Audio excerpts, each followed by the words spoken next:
Саламатсыздар. Бүгін бізде ұлт тағдырының төрағасы, саясаткер Дос Көшім мырза және Қазақ Таймсының журналисті Қойшы Өкінберек. Дос аға, сіз енді өзіңіздің қоғамдық бірлестігіңіз ұсынған кандидат 16%-ға мүсе тұтты. Президент Тоқаевты алдын ала сайлау нәтижесі шықпай тұрып құттықтады. Сіз қалай қарадыңыз? Мен айттым, бұл үлкен саяси қателік. Экзит полдан кейін құттықтау ешбір жерде болмаған. Бұл қателіктің ар жағындағы зардабы не болатынын іштей сездік. Егер ресми мәлімет шыққаннан кейін құттықтаса, оның жөні бір болу керек. Мен ойымша бұл қателік деп ойлаймын. Және оны мен айттым дәл уақыттарда. Жалпы енді осы жерде сіздердің кандидаттарыңызға берген, дауыс берген халық бізді алдап кетті деп еді. Қосан, сіз алданған жоқсыз ба? Жоқ, алдап кетті деген сөзге мен мүлдем түсінбеймін. Алдап кетті деген сөз қай уақыттарда сай келеді? Егер сайлауға 3 күн қалған уақыттарда Әміржан Қосанов Тоқаевқа дауыс беріңдер десе, осындай жағдай болды ғой, білесіздер, бұрынғы сайлауда да өздері президенттікке түсіп отқан адамдар мен президентке дауыс беремін деген, білесіз шығарсыздар. Талай нәрсе болды бізде. Әйтпесе сайлауға 1 күн қалған уақыттарда өзінің кандидатурасын алса, не болмаса сайлауға түскен уақыттарда тұғырнамасын сайлау науқаны кезінде айтпай басқаша сөз айтса, ол уақытты алдап кету деген сөз мүмкін сәл-пәл де болса келетін шығар. Бұл жерде Әміржан Қосанов 9 күні сағат енді дауыс беру сағат 8-де бітеді ғой. Соған шейін өзінің алдына қойған барлық жаңағы не дейді, тұғырнамасын да, барлық бағытын да, ол енді бұдан 20 жыл бұрын айтып жүрген мәселелері ғой. Соның бәрін толық ұстап келді. Ал 9 күні сағат 8-ден кейін, дауыс беру біткеннен кейін, көз алдымызда Әміржан Қосанов жоқ деп ойлайық та. Енді қалған нәрсе не? Дауыстың саналуы. Егер ол Қасым-Жомарт Тоқаевты құттықтаса, бірақ ертең ресми санау кезінде ол жеңіп шықса, Қасым-Жомарт Тоқаев оны құттықтайды, егер мәдениетті болса. Сондықтан бұл жерде алдаудың мен еш нәрсесі көріп отқан жоқпын. Ол өзінің жаңағы не дейді, алып қойған мақсатын аяғына дейін алып өтті, сайлау біткенге дейін. Енді осы жерде бір дүние айтады, мысалы, сіздің айтып отырғаныңыз мен сөйлеушілік дауысын президент Назарбаевқа берген. Бұл жеке өзінің ғана дауысын берді. Ал қазір халықтың айтып жүргені, Қосанов бүткіл халықтың берген дауысын Тоқаевтың алдына жығып берді, заңдастырып берді. Мен тағы айтып айтамын, ешқандай заңдастырылмайды бұл мәселе. Ол не айтып, не қояды, оған ешкім қарамайды. Дауыс беру біткеннен кейін, аяқталғаннан кейін, 9 күні сағат 8-де сайлау учаскелері жабылғаннан кейін бар, ол не айтып, не қояды, онда тұрған дәнегі жоқ. Егер ол айтатын шығар, иә, мен саған қазір құттықтаймын, 5 күннен кейін сен мені құттықтайсың. Көреміз қазір дауыстарды есептегеннен кейін. Ал қазір мен, бірақ экзит полдан кейін құттықтау, ол үлкен қателік болды. Жалпы енді мынау ұлт тағдыры қоғамдық бірлестігінде жалғыз сіз ғана емессіз, әр регионда басқарма басшылар, мүшелері бар. Олар қалай қабылдады? Олардың көпшілігі осы сайлауға араласқандарына шындығында менің ойымша үлкен бір не дейміз іштей қанағаттанумен қабылдаған сияқты. Менің өзім қазіргі кезде хабарласқандарым бойынша. Өйткені шындығында әуел кезде біз ұлт тағдыры осы сайлауға араласама деген уақыттарда, дауыс берген уақытта мен қалыс қалғандығым, араласпайық деп. Себебі мен ол жерде біздің күшіміз жете ме? Себебі бүкіл жаңағы оппозицияның бәрі жиналып бір рет тұтақпайды ұсынылған білеміз ғой. Ұмытпасам 5,6% алды. Қанша жаңағы несі бар, қаражаты бар, қанша адамдары бар. Біздер 25 адамменен бұл сайлауға түсуіміз шындығында әжептәуір тәуекел деп ойлаймын да. Сондықтан менің ойымша ол жігіттерге үлкен тәжірибе де болды бұл мәселе. Біз өзіміздің мүмкіншілігімізді білдік. Саяси ұйым есебінде, қоғамдық ұйым есебінде. Шындығында да және екіншіден осы сайлауды жіберіп алмау керек деген ұлт тағдырының азаматтарының шешіміне мен сыйладым. Сондықтан менің ойымша бұл жерде қанағаттанудан басқа мен еш нәрсе көріп тұрған жоқпын. Тағы бір сұрақ, енді сіз осы егемендік алғаннан бері алғашқы сайлаулардан бастап тәуелсіз бақылаушылардың мектебін қалыптастырып келе жатсыз. 99 жыл менен 2005 жылдың арасында тәуелсіз бақылаушылардың республикалық жүйесінің президенті болып, алғаш рет сайлауды бақылау институтын құрдым деп мен бір мақтан алатын сөзім. Енді осы сайлау көз алдыңызда өтті, әлеуметтік желілерде түрлі видеолар көрініп жатты, түрлі заң бұзушылықтар көрініп жатты. Қалай қарайсыз осыған? Бұған дейін дәл осындай сайлауға деген бір қызығушылық дейміз ба, сайлауға деген бір көзқарас па, сайлауға деген пікір ма, бұндай нәрсе болған жоқ та. Осы сайлауда осы нәрсе болды да, қарапайым халық сайлауға өздері араласты, бақылаушы болды, дауыс жинады, қол жинады, қарапайым халықтың өзі. Бұл енді мүмкін миллион шығар, 5 миллион шығар, мен білмеймін. Менің ойымша бұл өте бір үлкен сілкініс болды да халық үшін. Сайлауды әр уақыттарда екі бағытта қабылдау керек. Біріншіден әрине сайлауда жаңағы жеңіп шығып, мен алам саяси, өзім артымдағы адамдардың күші бар, мен халық қолдайды дейді. Екінші мәселе, сайлау әр уақытта тәжірибе мектебі, саяси тәжірибе мектебі. Сондықтан менің ойымша тәжірибе мектебінен халық өтті, біздер де өттік. Сонда сіздердің кандидаттарыңыз онда тәжірибе жинақтау үшін қатысты ма да? Жоқ, мен жаңа айттым ғой. Бірінші мәселесі сайлауға жеңіп шығамын деп қатысады. Екінші мәселе тәжірибе жинақтау. Бұл тәжірибе жинақтау бұл маған қатысты шығар, шындығында әйтпесе біздің ұлттағыларға қатысты шығар. Сондықтан бұл екі мәселенің екеуі де бар. Жалпы енді мынау ұлт тағдыры өзінің үміткерін ұсынған кезде мынау еріктілер болсын, халық болсын қолдады, түрлі көмектер жасаған болуы мүмкін. Енді соның біразы бізді алдап кетті деп ренжіп, қарғап, тіпті Қосановтың суретін апарып өртеп жатқандар болды. Бұларға не айтасыздар? Енді адам болғаннан кейін әртүрлі болады да, қалай қабылдайды, жеңілісті қалай қабылдайды. Әйтпесе жаңағы біреулердің дүркіретіп, осының бәріне кінәлі Қосанов дегенді дәл солай қабылдайтындар. Мен жаңа айттым, менің ойымша осы бір мен айтқан сөзіме бір дәлелді түрде біреу келтірсе, мен қарсы емеспін, жаңа айттым ғой, бұл жерде алдау да ешнәрсе де болған жоқ деп. Мен бірақ шындығында көптеген осы сайлауға көмектерін жасаған бақылаушылар, қол жинаушылар, әрбір өзінің көршілерін, ауылдарды жүріп үгіт насихат жұмысын жүргендердің бәріне рахмет айтамын да. Ішінде реніш бар шығар, ішінде маған кейбіреулердің телефон соғып, біз ризамыз осындай жаңағы сайлаудың не екенін өз көзімізбен көрдік, біз әрі қарап саяси жұмысқа араласамыз деген адамдар бар. Біздер партия құрамыз деген адамдар бар, жастар бар. Сондықтан мен олардың бәріне рахмет айтамын да. Бұл сайлау шындығында да қазақ халқын оятты. Басқа кездерде енді сайлауды білетін, саясатты білетін 5-10% халық болса, халықтың 5-10%. Қазір сайлауды білетін 50% адам бар шығар, сайлауға деген не екенін білетін.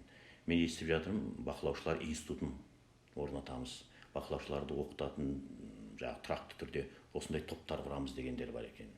Біздер осы парламенттік сайлауға түсеміз деген менің ойымша кем дегенде бір екі партия пайда болады. Егер үкімет әрине бір 2-3 айдың ішінде қайталап қойып қоймаса парламенттік сайлауда. Егер 1-1,5 жылға өзінің уақытына қоятын болса, менің ойымша бір кем дегенде 2 саяси партия, жастар партиясының шығатынына көзім ашық жетеді. Сондықтан мен осылардың бәріне рахмет айтамын да. Сосын тағы айтатыным, әр адам өзінің таңдауын өзі жасады да 18-ге толғаннан кейін. Өзінің таңдауын жасайды. Сондықтан өзінің таңдауын жасап, сол таңдаудың жетеміз деген адамдар қалайша алданып қалдым деп айтады да. Оларға бір кәмпит көрсеткен сияқты ешнәрсе болған жоқ. Себебі бұл билік, бұл авторитарлық жүйе бір күнде кете қоймайды. Лоқсып, қанша рет көтеріліп, қанша рет жаңағы саяси күрестердің нәтижесінде кетеді. Сол күрестің осы жерде біз ең үлкенін көрдік та, себебі бұл күреске қазір халық қосылды. Саясаткерлер емес, қоғам қайраткерлері емес, халық қосылды.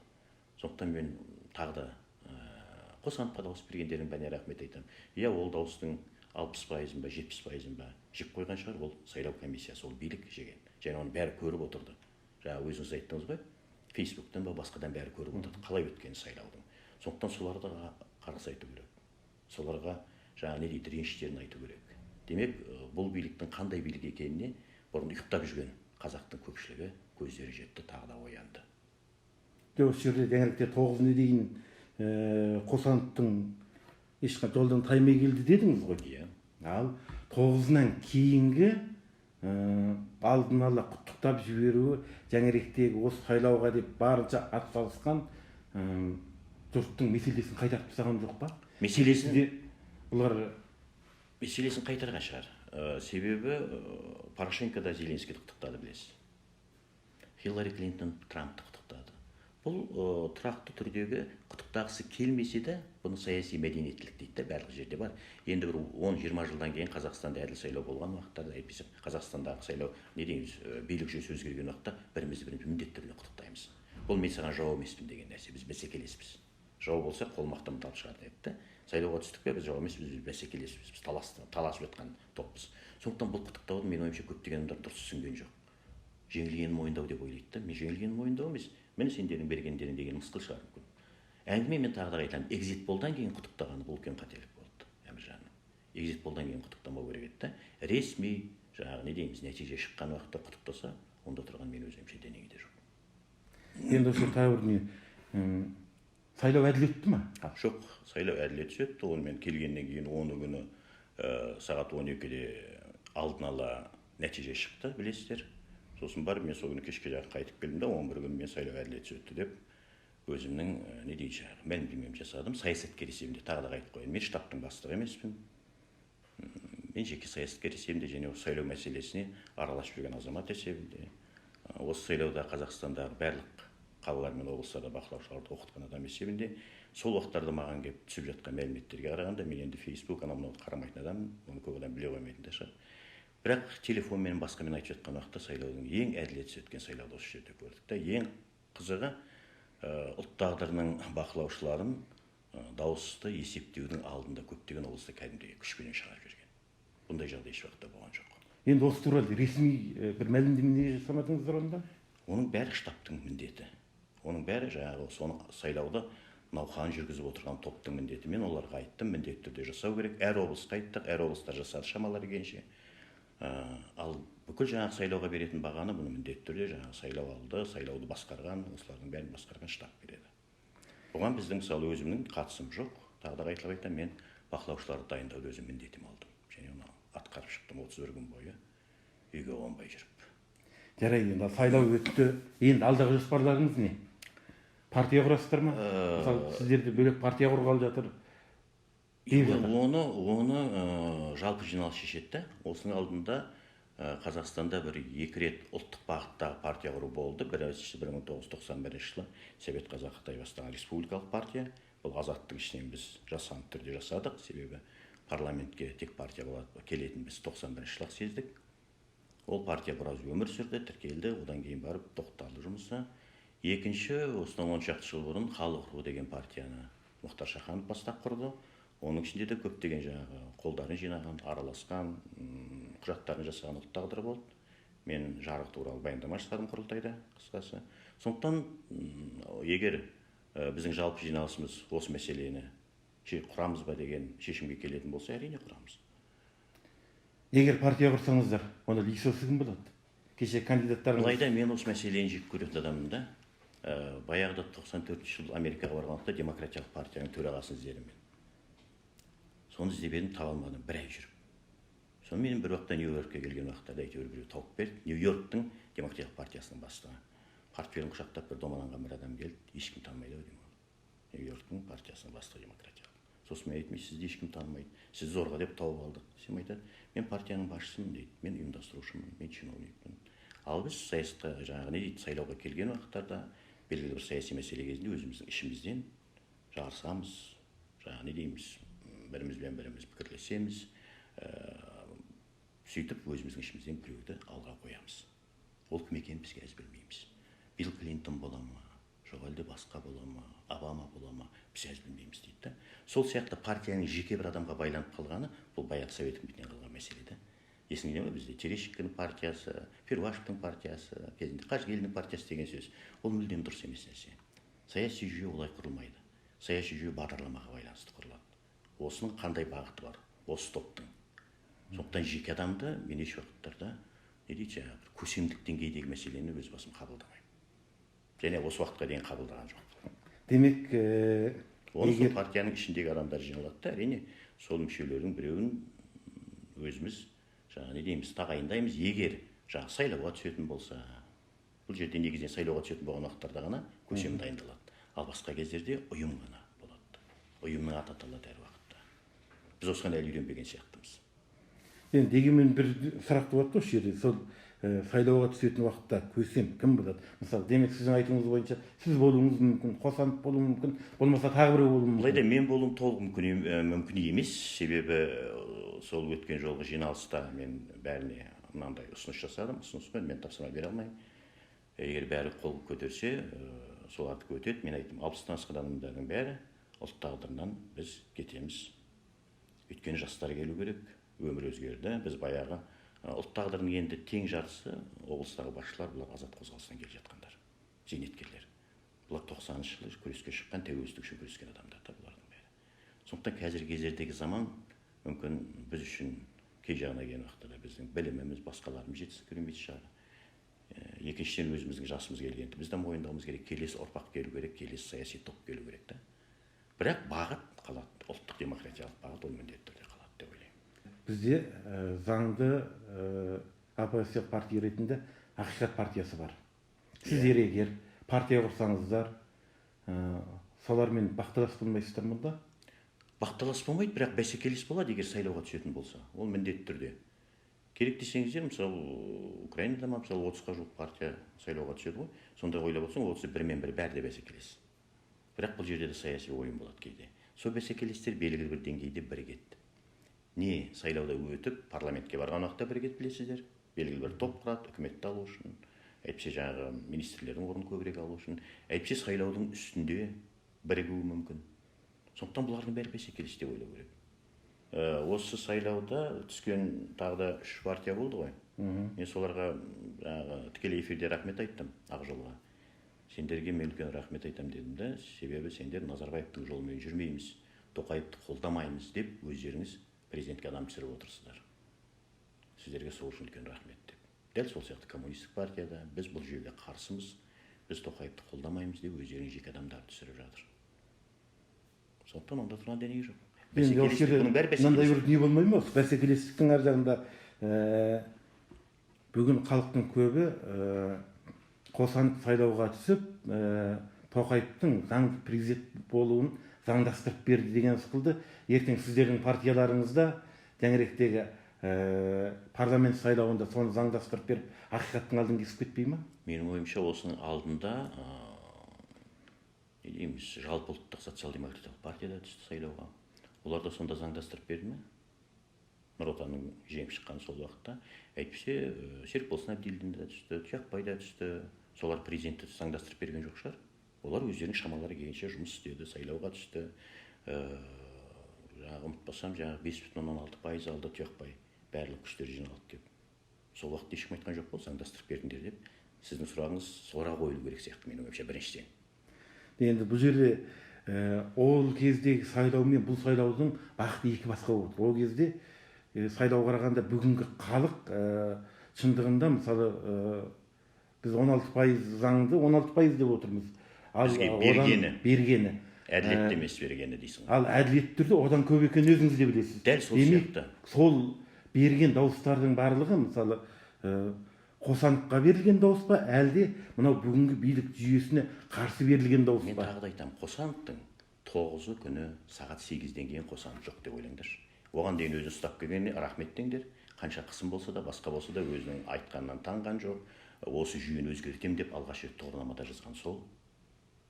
Сондықтан ол жоқ деп ойлаңдар. Одан кейін 9-нан кейін. Егер 9-на дейін бірдеме жасап қойса, ол 200-ді ол алаяқ, ол сатып кетті, анау деген сияқты.